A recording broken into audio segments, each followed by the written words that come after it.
June 4, 1942. The Pacific Ocean, near Midway Atoll. The Japanese carrier fleet is the most powerful naval force in the world. 4 aircraft carriers, Akagi, Kaga, Soryu, Hiryu veteran crews, experienced pilots. The same carriers that attacked Pearl Harbor 6 months ago. The same force that conquered the Pacific, seemingly unstoppable, invincible. On their flight decks, aircraft are being prepared. Bombers, torpedo planes, armed, fueled, ready to launch. The target is Midway Island, American outpost, strategic location. Take Midway and Japan controls the Central Pacific, threatens Hawaii, forces decisive battle with American fleet. Admiral Chuichi Nagumo commands the carrier force. He's confident. His carriers have never been defeated. His pilots are the best in the world. This morning's attack on Midway went well. Some damage, but the island needs another strike. He's rearming his aircraft, changing from anti-ship weapons to land attack bombs. Standard procedure. Jiggle decision. Then the report comes. American carriers detected. Northeast, closer than expected. Much closer. Intelligence said no American carriers in the area. Intelligence was wrong. Nagumo faces a decision. Continue rearming for Midway attack, or switch back to anti-ship weapons? The changeover takes time. His flight decks are crowded. Aircraft, fuel lines, ordnance, bombs being removed. Torpedoes being loaded. Organized chaos. Vulnerable chaos, he decides. Switch to anti-ship. Attack the American carriers. But it takes time. Precious time. His carriers are exposed. Vulnerable. Hoping American aircraft don't arrive before he's ready, above the clouds. American dive bombers are searching. Running low on fuel. Haven't found the Japanese fleet yet. Some are turning back. Out of fuel. Out of time. But a few keep searching, desperate, determined. Then they see it. Through a break in clouds. The Japanese carriers. Right there. Below them. Vulnerable, the dive bombers attack. Without coordination. Without fighter escort. Without torpedo bombers. Just dive bombers alone, desperate but perfectly positioned. The Japanese carriers are caught mid-rearm. Flight decks crowded with aircraft. Fuel lines exposed. Bombs scattered everywhere. The dive bombers push over, diving, screaming down. Picking targets, Akagi, Kaga, Soryu. Bombs release, fall, impact, explosions, chain reactions. Fuel ignites. Bombs cook off. Secondary explosions. Fires spread, uncontrollable, devastating. In 4 minutes. Just 4 minutes. 3 Japanese carriers are destroyed. Mortally wounded, burning, sinking. The 4th will be hit later. All 4 lost in 1 day. Japan's carrier force. The force that conquered the Pacific. Destroyed in hours. The balance of power shifts. Permanently, irreversibly. This is the Battle of Midway. The turning point of the Pacific War. When 4 minutes changed everything. When intelligence, courage, luck combined to achieve the impossible. When America stopped Japan's advance. Began the long road to victory. This is their story. To understand Midway, we must understand what came before. December 7th, 1941. Pearl Harbor. Japan attacks. Sinks battleships. Damages infrastructure. America enters World War II. The Pacific War begins. Japan is prepared. America is not for 6 months. Japan conquers. Hong Kong falls. Philippines fall. Singapore falls. Dutch East Indies, Burma, Wake Island, Guam. Japanese forces sweep across the Pacific. Seemingly unstoppable. Free battle of victory. Every campaign successful. The rising sun ascends. American forces retreat, regroup, try to slow the advance. But they're outmatched. Outnumbered, unprepared. The Japanese military is experienced. Battle-hardened from China. Superior tactics. Superior equipment. Superior morale. They believe in victory. In destiny. In invincibility. But there are cracks. Small ones. The Doolittle Raid. April 1942. American bombers strike Tokyo, minimal damage. But psychological impact is enormous. Japan's home islands vulnerable. The military humiliated. Something must be done. Defenses must be extended. Perimeter must be pushed outward. Admiral Isoroku Yamamoto, commander of Combined Fleet, Japan's greatest naval strategist, plans the operation. Midway Island, small atoll, northwest of Hawaii, strategic location. Take Midway, extend defensive perimeter, force decisive battle with American carriers. Destroy them, secure the Pacific. Win the war. Yamamoto knows Japan cannot win prolonged war. America's industrial capacity is overwhelming. Time favors America. Japan must win quickly, decisively, destroy American fleet, force negotiated peace. Before American industry turns tide, before numbers become insurmountable. Midway is the opportunity. Draw out American carriers. Destroy them. Simple plan. Sound strategy. But it depends on surprise, on overwhelming force, on American carriers appearing where expected. When expected, what Yamamoto doesn't know. The Americans are reading Japanese codes. Not perfectly, not completely, but enough. Enough to know Midway is the target. Enough to prepare. Enough to set their own trap. Station Hypo, Pearl Harbor. Commander Joseph Rochefort and his codebreakers work around the clock. Breaking Japanese naval codes. Genevieve partially broken. Enough to understand general intentions. Enough to identify targets by code designators. They intercept messages. References to AF. Target AF. Operations around AF. But what is AF? Where is AF? The codebreakers believe it's Midway, but they need confirmation. Absolute certainty. Stakes are too high to guess wrong. Rochefort devises a test. Have Midway send uncoded radio message, reporting freshwater problems. Then monitor Japanese communications. See if they report AF having water issues. Simple, clever, it works. Japanese message intercepted. F reports water shortage, confirmation AF is Midway.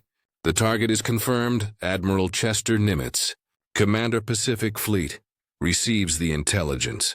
Makes decisions, deploys forces. He has 3 carriers, Enterprise, Hornet, Yorktown. Yorktown was damaged at Coral Sea, needs months of repairs. Nimitz gives the shipyard 3 days. Patch what you can. She sails damaged. But she sails, the carriers deploy, northeast of Midway, waiting, hidden. Japanese don't know they're there. Think they're still near Pearl Harbor.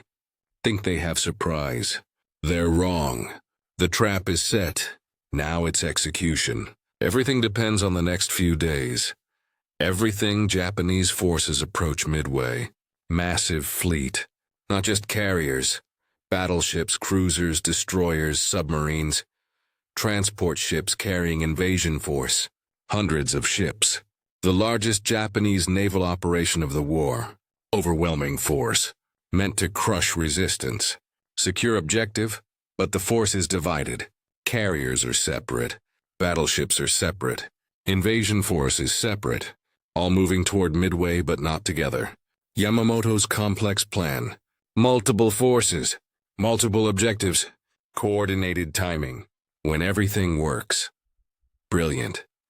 When something goes wrong, vulnerable June 4th, dawn. Japanese carriers launch first strike against Midway. 108 aircraft, bombers, fighters attack the island installations. Cause damage. But American defenders fight back. Anti-aircraft fire. Fighter aircraft. The Japanese lose several planes. The strike commander reports. Second attack necessary. Midway not suppressed, Nagumo must decide. He's kept reserve aircraft armed with torpedoes. Anti-ship weapons. In case American ships appear. But now he needs land attack bombs. To finish Midway, he orders the change. Remove torpedoes. Load bombs. Begin the switchover. Then the American aircraft arrive. From Midway, land-based bombers. Torpedo planes. They attack the carriers, bravely, desperately, but ineffectively. Japanese fighters shoot them down. Anti-aircraft guns destroy them. Waves of attacks. All fail, all beaten back. Not a single hit on Japanese carriers. The Americans are dying for nothing. Or so it seems. But they're achieving something crucial. They're forcing Nagumo to delay, to maneuver, to keep his carriers moving, to postpone launching his own strike, buying time, precious time, for the American carrier aircraft still searching, still hunting. Then the report.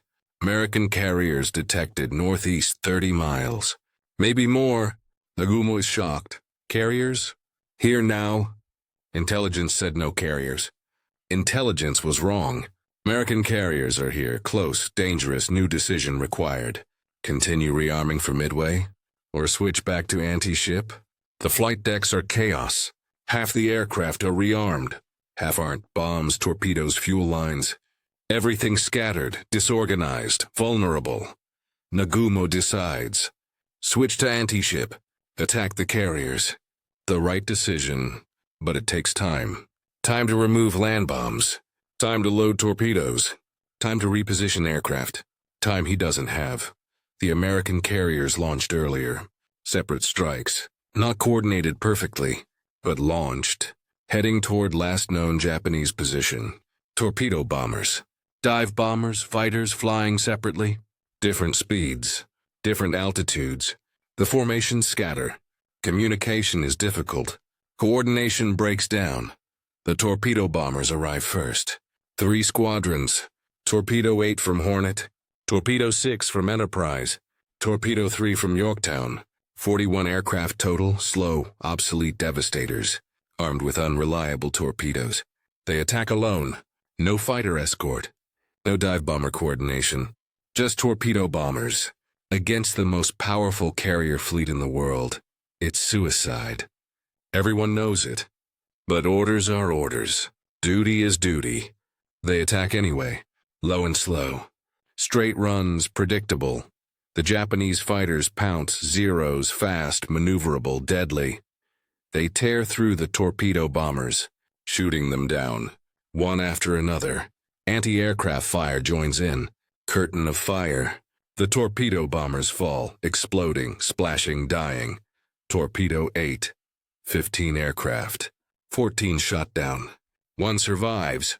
Ensign George Gay, his plane crashes. He survives. Floats in the water. Watching the battle. Only survivor from his squadron. 14 friends dead. Gone. Torpedo 6 and Torpedo 3 suffer similar fates. Most shot down. Few survive. No hits on Japanese carriers. No damage inflicted. Total failure. Or so it seems. But again, they've bought time. Drawn Japanese fighters down to sea level. Disrupted Japanese operations. Set the stage, the dive bombers are still searching. Lieutenant Commander Wade McCluskey leads Enterprise dive bombers. Running low on fuel. Haven't found the carriers. Some pilots suggesting turn back. Return to Enterprise. Before they run out of fuel, McCluskey refuses. Keeps searching. A few more minutes. Just a few more, then he sees it.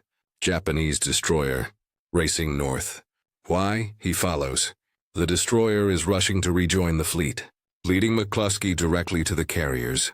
Pure luck, divine providence. Whatever you call it, McCluskey follows. And finds them. 4 Japanese carriers. Right there. Below clouds, vulnerable. 10:22 a.m. The dive bombers arrive. McCluskey's Enterprise group. Lieutenant Commander Maxwell Leslie's Yorktown group. Arriving simultaneously. Unplanned coordination. Incredible luck. They're positioned perfectly. Above the Japanese carriers. Sun behind them. Japanese fighters are low. Chasing torpedo bombers. Not watching above. Not expecting dive bombers. The carriers are vulnerable. Flight decks packed with aircraft. Armed, fueled, ready to launch. But not launched. Still preparing. Still organizing. Bombs scattered on decks. Fuel lines exposed. Perfect targets. Helpless targets. McCluskey picks targets. Split forces. Some attack Kaga. Some attack Akagi. Leslie's group attacks Soryu, 3 carriers targeted simultaneously. The dive bombers push over. Diving, steep, fast, screaming down from 17,000 feet, accelerating, aiming. The Japanese see them. Too late, anti-aircraft fire starts. Too late, fighters start climbing. Too late, the dive bombers are already committed. Already diving. Already releasing, the bombs fall. 1,000-pound bombs, armor-piercing, designed for this. Designed to penetrate carrier decks. Detonate inside. Maximize damage. They hit perfect hits. Direct hits, multiple hits, luck, skill, desperation. All combining. Kaga. First hit amidships. Explosion. Massive. The bomb penetrates the flight deck. Explodes in hangar. Aircraft stored there explode. Fuel ignites. Fire spreads. Another hit. Stern. More explosions. More fires. The carrier is doomed. Mortally wounded. Burning uncontrollably. Akagi, Nagumo's flagship. Hit near the bridge. The bomb penetrates. Explodes in hangar. Toward bombs cook-off. Chain reaction. Secondary explosions. The entire midship section erupts. Fire everywhere, uncontrollable. The crew fights desperately. Water, foam, nothing works. The fire spreads, unstoppable. Soryu, 3 hits. Within seconds. Flight deck, hangar, machinery spaces. The carrier is gutted. Fires rage. Explosions continue. The ship is dying, sinking, doomed. 4 minutes. From first bomb hit to last. 4 minutes of diving, bombing, destroying. 3 carriers mortally wounded. The 4th, Hiryu, was separate. Not targeted in this attack. She survives. For now, the dive bombers pull up, climb away. Mission accomplished. Beyond belief. Beyond expectations. Beyond hope. 3 carriers burning. Sinking, destroyed. The most successful dive bombing attack in naval history. 4 minutes that changed the war. But the battle isn't over. Hiryu remains. The 4th carrier. She's operational. Launching strikes. Attacking back. Her aircraft find Yorktown. Attack, torpedo hits, bomb hits. Yorktown is damaged, badly, dead in the water. Listing, crew abandons ship. She's out of action. American search aircraft find Hiryu, report position. Enterprise launches strike. Dive bombers again. They find Hiryu, attack, bomb hits. Hiryu burns. Like her sisters. Destroyed. All 4 Japanese carriers gone. Sunk or sinking. Japan's carrier force. The force that conquered the Pacific. Destroyed in 1 day, Yamamoto receives the reports, shocked, devastated. His plan has failed, catastrophically.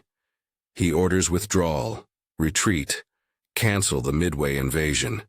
Save what forces remain. The fleet turns away, heads west, back to Japan. Defeated, humiliated, the Americans pursue briefly, but cautiously. Nimitz won't risk carriers chasing damaged enemy. Night battles favor Japanese. Better trained, better equipped. He's won the battle. Destroyed Japan's carrier force? That's enough. Don't risk reversal. Don't gamble victory. The carriers withdraw. Mission accomplished. Yorktown survives initially. Salvage crews board her. Begin repairs. Think she might be saved. But Japanese submarine finds her. Torpedoes, final attack. Yorktown sinks. June 7th, lost. But her sacrifice bought victory. Her aircraft helped destroy Japanese carriers. Her loss was not meaningless. The casualties tell the story. Japan loses 4 fleet carriers, 1 heavy cruiser, 328 aircraft, 3,000 men, including many veteran pilots, irreplaceable pilots, experienced crews. The core of Japanese naval aviation. Gone. America loses 1 carrier, 1 destroyer, 145 aircraft, 300 men. Significant losses, but replaceable. More carriers are building. More pilots are training. America's industrial machine is mobilizing.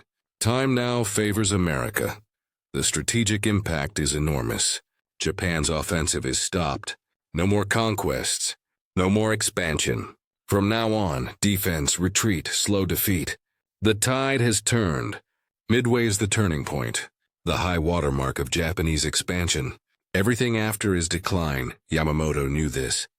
After Midway, he reportedly said, "We have awakened a sleeping giant," filled him with terrible resolve. Prophetic words. America's industrial might is unleashed. Carrier after carrier launches. Aircraft by thousands. Pilots by tens of thousands. The war becomes attrition, numbers, production. Japan cannot match it, cannot compete.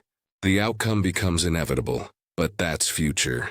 In June 1942, the victory is immediate, strategic, psychological. America has defeated Japan, destroyed their carrier force, proven they're not invincible, shown they can be beaten. Morale soars. Confidence returns.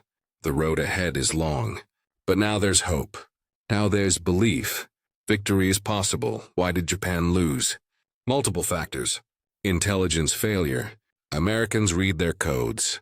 Knew they were coming. Prepared accordingly. Japan thought they had surprise. They were the ones surprised, divided forces. Yamamoto's complex plan. Multiple objectives. Divided strength. If all Japanese forces were together, concentrated, overwhelming, but divided, vulnerable. Defeated in detail. Timing. The moment American dive bombers arrived. Japanese carriers were most vulnerable. Rearming, reorganizing, exposed. If dive bombers arrived earlier, Japanese fighters would be positioned. If later, Japanese aircraft would be launched. But they arrived exactly when Japanese were helpless. Luck, fate, providence, choose your explanation. Courage.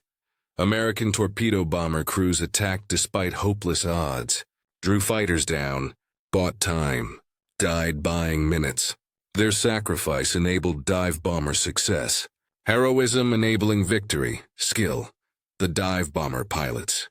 Hitting carriers from 17,000 feet. While diving, with terrible bombs. Unreliable fuses. They hit anyway. Training, practice, determination. They hit when it mattered most. Luck McCluskey following that destroyer. Finding the carriers. Arriving simultaneously with Yorktown Group. All luck or destiny. Midway was decided by 4 minutes. Those 4 minutes came down to luck. Timing, chance, whatever you believe. It happened. It worked. America won. The heroes of Midway are many. The torpedo bomber crews who died attacking, buying time with their lives. Torpedo 8, Torpedo 6, Torpedo 3. Dozens of men. Most never returned. Their sacrifice mattered. Enabled victory. The dive bomber pilots, McCluskey, Leslie, their squadrons. Finding the carriers. Hitting them. Destroying them. 4 minutes of perfection. 4 minutes that changed everything. The code breakers. Rochefort and his team. Reading Japanese codes. Identifying Midway as target. Enabling preparation. Intelligence won this battle. Before a shot was fired. The code breakers won it. Nimitz making decisions. Deploying carriers. Trusting intelligence. Taking risks. Sending damaged Yorktown into battle. Withdrawing when battle was won. Not risking reversal. Strategic brilliance. Operational excellence, the sailors. Damage control crews on Yorktown, fighting to save their ship. The engineers. The gunners. The pilots who didn't attack carriers but defended. Or searched. Or flew other missions. Everyone contributed. Everyone mattered, but also the Japanese. Not as heroes, but as worthy opponents. Their pilots were brave, skilled, they fought hard. They lost because circumstances, intelligence, luck, not because they were inferior. They were professionals, warriors, they deserved respect. Even in defeat after Midway. The war continued. 3 more years. Brutal years. Island campaigns. Guadalcanal, Tarawa, Iwo Jima, Okinawa, carrier battles. Submarine warfare. Kamikaze attacks. The Pacific War was far from over. Far from won. But the trajectory was set. At Midway, Japan could no longer win. Could only delay, resist, die fighting. America would win eventually, inevitably. The only question was how long, how costly, how many would die before end. Japan never recovered its carrier force, built new carriers, but never enough pilots. Training took time. Time Japan didn't have. Veteran pilots lost at Midway were irreplaceable. The new pilots were inexperienced, undertrained, outmatched by improving American pilots. The quality gap widened. With each battle, with each loss, until Japanese naval aviation was shadow, ghost, memory of what it was. American carriers multiplied, Essex class, Independence class, one after another launching. By 1944, dozens of carriers, thousands of aircraft, overwhelming force. Japan couldn't compete, couldn't match, couldn't stop. The industrial giant was awake, producing, building, creating armada, unstoppable armada. Midway made this possible by destroying Japanese carriers, by shifting momentum, by proving victory was achievable. Everything after flowed from those 4 minutes. Those 4 minutes when dive bombers screamed down, when bombs fell true, when carriers burned, when the war changed. Today, Midway Atoll is wildlife refuge, protected, preserved. Few people live there. Mostly maintenance, research, conservation. The military installations are gone, abandoned, nature reclaimed them. But memory remains. Memorials, markers remembering what happened. What was sacrificed? What was won? The wrecks lie below, deep, cold, dark. The 4 Japanese carriers, Kaga, Akagi, Soryu, Hiryu, resting on ocean floor. War graves, protected, respected. Japanese and Americans both honor them. The men who died there, on all sides. Warriors all, deserving respect. Yorktown is there too, deep discovered by Robert Ballard. Same explorer who found Titanic. The carrier sits upright, preserved, haunting, beautiful, terrible, a grave. A memorial, reminder every year. Ceremonies, remembrance, survivors attended. When they were alive, now mostly gone. But families come, veterans from later wars. People who understand, who honor, who remember. The Battle of Midway. When everything changed. When 4 minutes decided the Pacific War. This has been the story of Midway. June 4th, 1942. When American and Japanese carrier forces met. When intelligence, courage, luck combined. When dive bombers attacked. When 4 minutes changed everything. Japan lost 4 carriers. America lost 1. But more than numbers. Japan lost momentum, lost initiative, lost the war. They just didn't know it yet. Took 3 more years, but Midway decided it. Set the trajectory, made victory inevitable. The men who fought at Midway, on both sides, were heroes, warriors, professionals. They fought with courage, with skill, with determination. They deserve honor, deserve remembrance, deserve respect. The Americans who won, the Japanese who lost, all warriors, all heroes in their way, all remembered, all honored. Because war isn't just about winning, about glory, about triumph. War is about people, about sacrifice, about courage, about doing duty. Even unto death, Midway exemplifies this. Torpedo bomber crews attacking hopelessly, dying to buy minutes. Dive bomber pilots hitting impossible targets. Carrier crews fighting fires, trying to save ships, knowing they might die, doing it anyway. Japanese pilots attacking bravely, defending desperately, fighting until they couldn't fight anymore. All of them, heroes, all of them, remembered, all of them. Part of this story. The Battle of Midway, the turning point, the 4 minutes that changed the Pacific War. Remember them, honor them, understand what they did, what they sacrificed, what they achieved, their courage, their sacrifice, their victory, and their loss. All part of history, all worth remembering, all deserving honor. This is Midway, This is the turning point. This is the battle that changed everything. 4 minutes. That's all it took. 4 minutes of diving, bombing, destroying. 4 minutes that decided 3 years. That changed the Pacific. That helped win the war. Remember Midway. Remember the 4 minutes. Remember the heroes. On all sides. In all roles. They changed history. They deserve to be remembered.